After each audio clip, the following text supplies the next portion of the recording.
Kita menyiapkan formasi khusus untuk IKN. Presiden telah memerintahkan ada 200.000 formasi yang disiapkan untuk ke IKN. Kementerian Pendayagunaan Aparatur Negara dan Reformasi Birokrasi, Kemenpan RB, menyiapkan 200.000 formasi calon aparatur sipil negara bagi para fresh graduate untuk ditempatkan di seluruh sektor di IKN.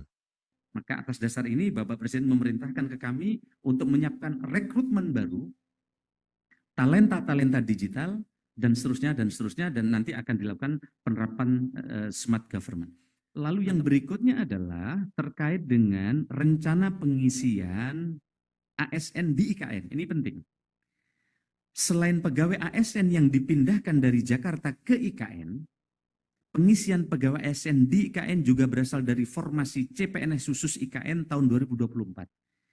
Jadi ketika kami lapor kepada Bapak Presiden bahwa tahun ini kami lapor diperlukan rekrutmen fresh graduate karena selama ini lebih banyak P3K.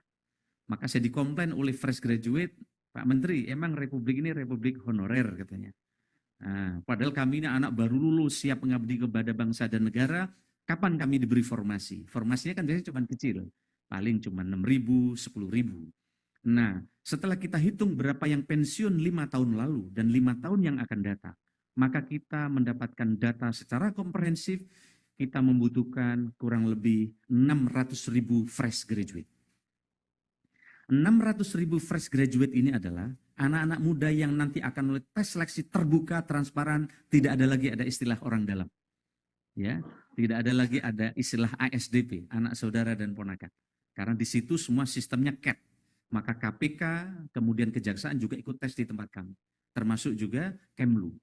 Dan ini kemudian Bapak Presiden memerintahkan kepada kami diminta mempersiapkan dari 600.000 itu ada 200.000 ASN yang akan masuk ke IKN. Jadi sejak dia daftar langsung dia ngisi akan ke IKN. Jadi tidak ada lagi nanti menolak untuk pindah ke IKN. Dan syaratnya sangat ketat, mereka adalah yang punya multitasking dan seterusnya.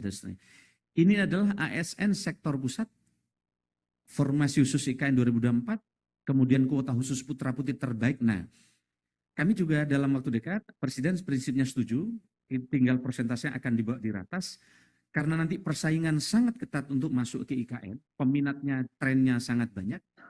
Nah ini kan banyak yang tanya ke saya, Pak, katanya banyak yang nggak mau pindah ke IKN. Padahal justru secara informal, bahkan yang formal ke saya, banyak yang mereka tidak masuk dalam skenario pemindahan ke IKN, minta dipindah ke IKN. Ada dokter, ada profesional, latar belakangnya yang mereka kemudian di ASN, dan ini menurut saya sesuatu yang menggembirakan. Nah, kita sedang akan membuat kebijakan, persisnya nanti akan diputuskan di ratas, akan ada persentase khusus putra-putri Kalimantan di dalam formasi CPNS ini. Saya khawatir kami kalau diserbu oleh semua se-Indonesia, jangan-jangan nanti grade-nya mereka sangat tinggi, maka sebagian teman-teman tidak mempunyai tempat untuk partisipasi di pegawai di IKN. Oleh karena itu nanti akan kita siapkan persentase berapa dari wilayah Kalimantan. Kemudian mutasi pegawai ASN Pemda wilayah Kalimantan Timur. Mutasi dimungkinkan, tapi harus melalui seleksi terbuka. Sehingga nanti mutasi dari Pemda sekitar yang akan masuk ke IKN memang transparan, punya kualitas, dan nanti akan bisa menggerakkan birokrasi dengan baik. Nah teman-teman sekalian, inilah pengumuman Bapak Presiden ketika formasi tadi, ada 2,3 juta formasi, dan 1,86-nya adalah formasi yang ada di instansi daerah, kemudian ada 429.000 adalah instansi pusat, dan nanti ada sekolah kedinasan. Nanti ada baiknya juga, Bu, ini sekolah kedinasan langsung sebagian dipecah untuk IKN. Kita sedang koordinasi percepatan.